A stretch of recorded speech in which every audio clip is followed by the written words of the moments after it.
Hi, I'm Judy Byer. I have created Rustic Shine Resin Designs. Today you're joining me in my workshop and I'm mixing up resin to pour some charcuterie boards. I've pre-mixed my two resin components together and now I've separated it out so that I can add coloring agents to my resin. This is important because this will give us the look of the water that I'm looking for. So I've mixed up the white, which will be the foam part of the wave. I'm also mixing up now the actual blue color, which is the water portion that has the coloring agents that I'm looking for to mimic the water.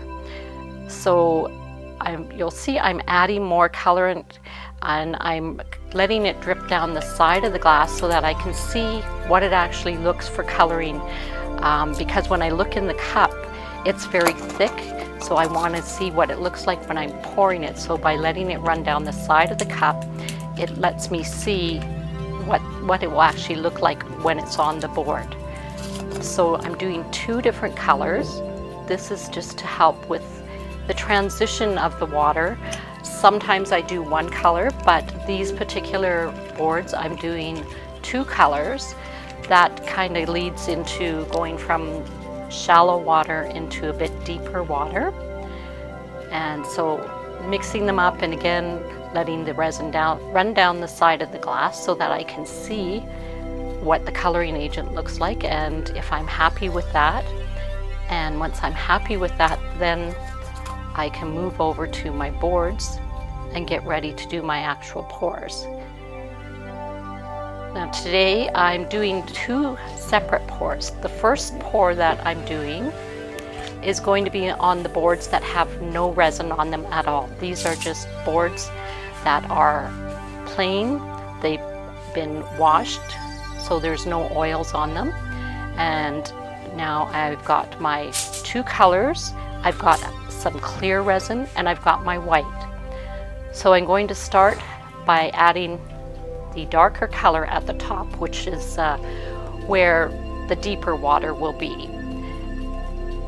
So I divide that up between the two boards to what I think looks pretty even. And then I will add the lighter color blue, and again dividing it up across the two boards. And once I do that, then I can start to actually work with the resin. And timeline is pretty tight with working with resin. You're very limited. I have maybe a maximum of 25 minutes to work with this product until it starts to set up and I can no longer move any of it. So you need to be organized and get your resin mixed and get working with it as quickly as you can. So you'll see I'm moving the product around. I'm using my finger. I'm wearing gloves and I also am wearing a respirator. Safety is really important when you're working with resin. It is caustic, so wearing your safety gear is critical. So now you'll see I'm moving it down the board. I'm kind of swirling it around to mix the two so I don't have a hard line of color.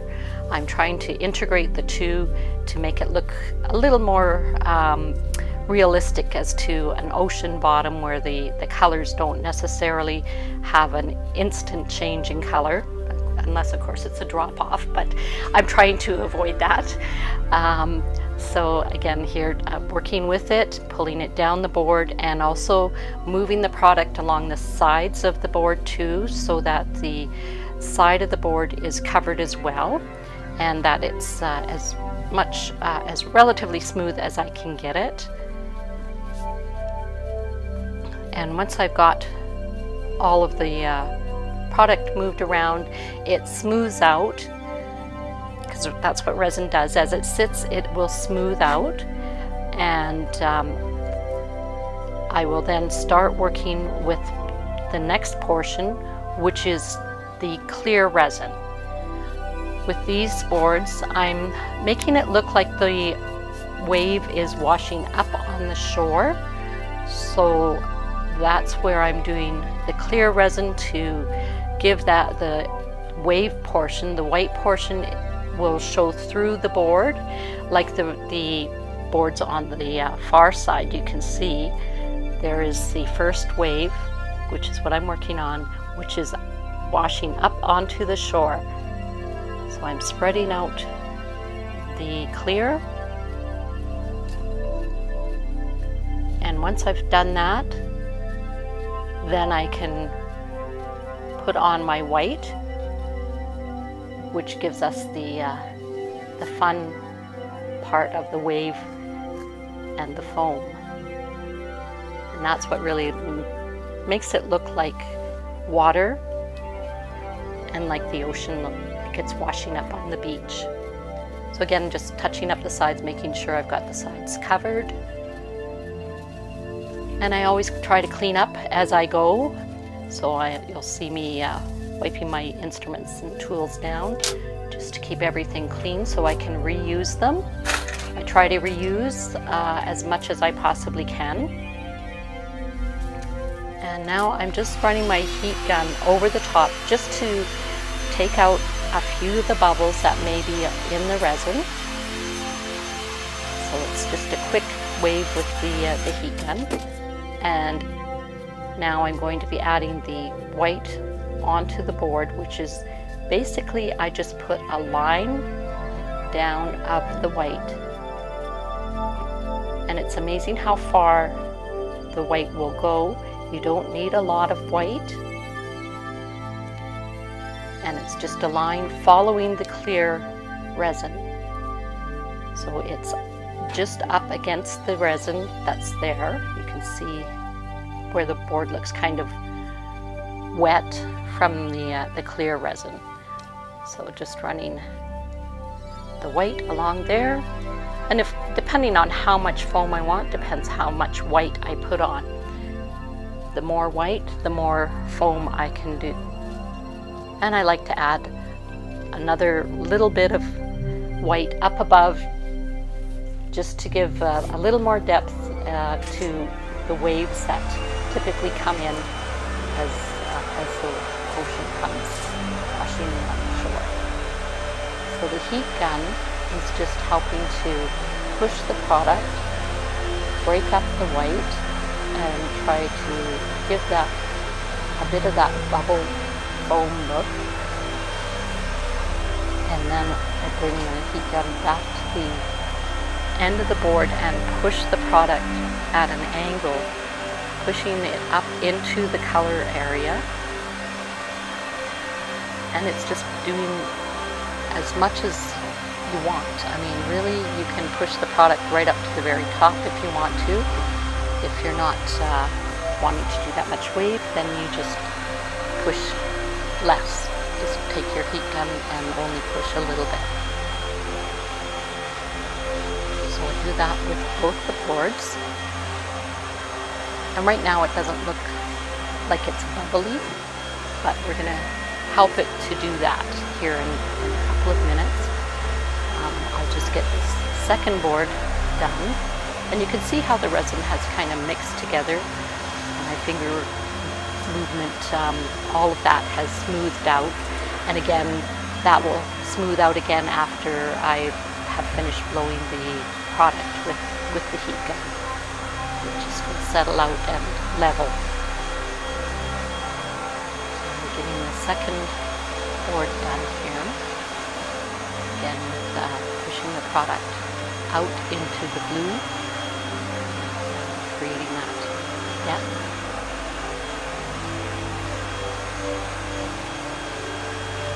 And I just do it again until I'm happy with what it looks like. And then once it's finished, then I have a small torch, and I use the torch to go over top of the whole resin area. This does two things. One, it takes out any other tiny bubbles that are there from the stirring or the mixing of the resin. It also helps to create the foam it makes the bubbles appear in the white portion, which gives you that foamy, nice look, which to me is more of the natural look of the water.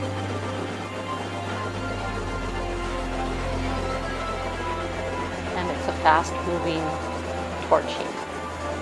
Resin is very flammable, so you cannot linger with your torch or even your heat gun. You need to be very careful of the heat that you put on your resin. I fortunately haven't had any issues with it catching on fire, but it is super flammable. So again, you know, when you're doing this, you're creating more fumes. So again, the reason for the mask and the gloves, very important to be safe and using your safety gear. Now I'm going to show you how I do the second wave. So I've got two other boards there that you saw. Those ones have got the first wave on them. So doing a second wave, again, that's a personal choice. I'm kind of partial to that. I like the look of what a second wave does. I think it, again, gives more depth and more flow. I think it just gives more life to what your end product looks like. And it also gives you a nicer, I think a little bit nicer finish, because you've got this second layer of resin on top of the first layer. So here I am again, I'm mixing the two parts of my resin and my hardener together. Super important to have that well mixed. If it's not mixed properly, your resin will not harden, or it will create a funny finish on it, which may not ever harden, but can give you a really rough sort of looking end product. So mixing is very critical. When you're adding coloring agents, you're of course mixing more, so that's always good too, just to get it all well mixed. And when you're adding in your powders to your colors, again too, you need to have those well mixed so that you don't have clumps or bits of your powder coloring agent visible. Everything needs to be nice and smooth. So with this, I only mixed one color. I'm not using anything other than one color, which is a very light color. This is not as deep of a color as the first boards that I did, because I want to be able to see through the resin to see the wave underneath, any of the foam, to give, again, more depth to the whole overall look of the product, and smoothing it out around the edges again, just so we have a nice finish at the end of the pouring. So I'm just bringing that down, again moving it with my fingers. I find moving it with my fingers is the easiest for me. Some people like to use other tools. Occasionally I'll use some other tools, but overall using my fingers is my preference. So I'm smoothing it out, just looking to see, you know, that I've got everything covered, that I don't have any little spots that I've missed. And moving on to the second board and doing the exact same thing, moving the product around with my fingers, spreading it out, trying to get it even, going up to the edges and smoothing the sides, and just getting it so that it's going to be ready. I'm not doing a clear resin on this one. Again, it's just the lightly tinted blue resin that I'm using, and the white for the foam. So this is, again, this is our second wave going over the top of the first one. The first one was poured the day before, so it had time to set up and to cure. resin does take a long time to cure. It's cured enough that it's hard. I can pour over top of it, but it's not truly cured. I like to give them at least a week, but ideally they really can still be curing after up to 30 days. So, you know, being gentle with your products when you're first doing them is really important, so that you don't create any problems with scratching or damaging the resin. So now I'm just going to blow out again just any little bubbles that may be there with the heat gun, just over the top.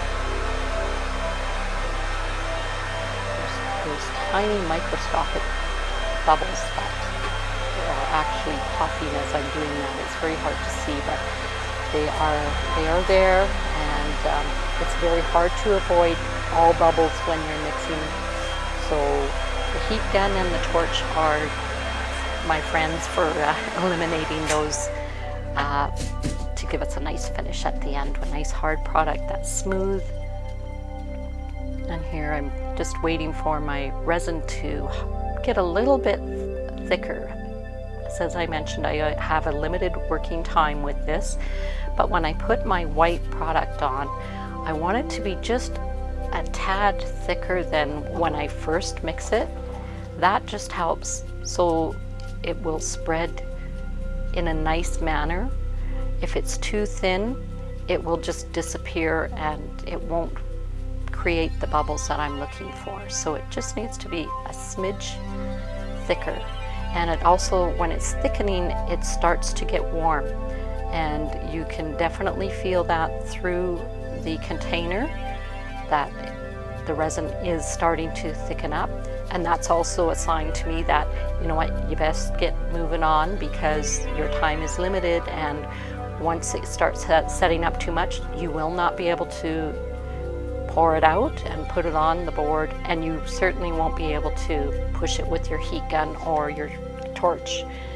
So getting, you know, being organized, doing things in a timely fashion, keeping an eye on the clock, all really important things. So now I've got the white on. Just going to do a quick blow over the top to take out any bubbles again, and then I can go ahead and push out the second wave, and you'll be able to see you can see through the blue that I put on, you can see the waves underneath. And now once this second wave sets up, you will still be able to see underneath and see some of those foamy waves from the first level, from the first pour. So that's the look that I'm going for. So again, just pushing the product out, doing it before it starts to set up too much, and try not to overwork it either, because if you overwork it, it won't behave the way you want it, and it will just look like streaks of white instead of being the bubbles that you want to have, the foam wave. That's always the thing everybody's looking for. It took me a long time to be able to do this. I had tried several different resins, I tried several different coloring agents, so it's finding the right product that you can work with. Everybody likes something different, something works for them, and that's part of the whole process, is being patient and trying to work with products and getting the results that you want. So I'm just looking at the top of the boards there to see if there are any little bits of lint or hair or anything that may be floating around in the air that may land on the resin. I want to remove that, because this is my finished top level, and I don't want to have little flaws in it. So torching, again, getting the bubbles to happen, and you can see the product dripping off the side of the edge. As you add the heat, it does make the product move more and thin to a certain degree. So that's why the boards are up on little cups, is so that the product can drip off. I've also, another key thing is when you're putting your boards up on cups, you always need to make sure it's perfectly level. If your board is not level, your resin will not flow properly. It will go to one side and not give you a nice finished look. So using a level to make sure you're nice and straight and everything looks good, then you can get started with your resin pouring. Thank you so much for watching this video and spending time with me. If you'd like to learn more about resin, you can join me on my Facebook page at Rustic Shine Resin Designs.